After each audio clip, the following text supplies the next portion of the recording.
Hello, this is Marie, PEACETV, Positive Events in Arts, Culture, and Education Television. We're here right now talking about a very serious topic that's been going on in our community. We talk about the crime, we talk about the issues, but I have been attending city council meetings since the death of Jennifer Milburn and Benny Angelo. And unfortunately, we haven't seen a lot of things happening. But today we're going to be talking to a lot of people who have been affected by the crime in the community, and we're going to also talk to young people who want to be the solution to that problem. And we want to see if we can come up with some ideas and some goals or something that we can use to turn around this community in a positive way. Because this is our community. We live here and we want to see some difference. We want to see a change.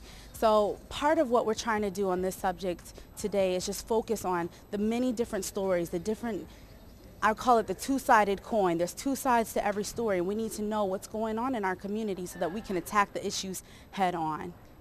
Keep it locked. I went to City Council on a Monday and not expecting to hear the story that I heard, or the stories, I should say, that I heard that night. And I go to City Council every single Monday, and I was very touched by this very first story that I heard from Mary Ann and John. And I want them to share with you all so that you guys can get an idea and understand what is going on in the community. Mary Ann, thank you for being here today. You're welcome. Now, can you start off by telling us what brought you to City Council on Monday? What is your story? Well, my story is that our family has lived on the block at 6th and McKinley Avenue Southwest since 1864. And we've lived in our home that we presently live in since 1896. Wow. 4 generations have grown up in that home. 4 generations. 4 generations, and we were forcibly broken into, I should say, on Friday, Good Friday, the 6th of April, 2007, on the 111th birthday of our home. And all of a sudden, I heard this pounding on the front door. And I thought maybe someone had had car trouble or whatever. And when I opened up the vestibule door, I looked through to a man with a stone in his hand, beating the window out of our door on the right-hand door of the double front doors on our front porch. Now, do you think that he even knew that you were in the house? I don't know. Okay. I don't know that he even thought we were home. I think he just was interested in money, and he had ripped open the storm door and was beating the glass out of the right-hand door of the double front doors on the front porch. And my first reaction was, oh my God, he's coming in here. So I closed the vestibule door, and then I tried to dial 911 on our rotary telephone. That doesn't happen very fast. I said, that's like calling Central and she's out to lunch, for those of you who remember Central. So at any rate, before I knew it, he had come into the middle sitting room and was standing right there beside me. And he said, now, put the telephone down. We're not making any telephone calls. We're not talking. I won't hurt you, I just want your money. So we walked through the middle sitting room, dining room, into the kitchen to what we call the butler's pantry. And I had cashed a check for $600 in 20s, and I gave him that money plus my mother's mad money of about $50. Now we do a turnabout face, and we're headed back out through the kitchen to the dining room, and he picks up my pocketbook, and I thought, uh-oh, there goes my identity. So now we're back in the dining room, and he says to me, where's her purse, pointing to my 96-and-a-half-year-old mother. And I said, she doesn't have a purse. I said, whenever we go anywhere, she gives me what she wants me to carry in my pocketbook. So there's no purse for her, only for me. Well, then apparently he was a little upset with me, so he took his right fist and hit me right in here on the left-hand side of my face. And I thought, he hit me.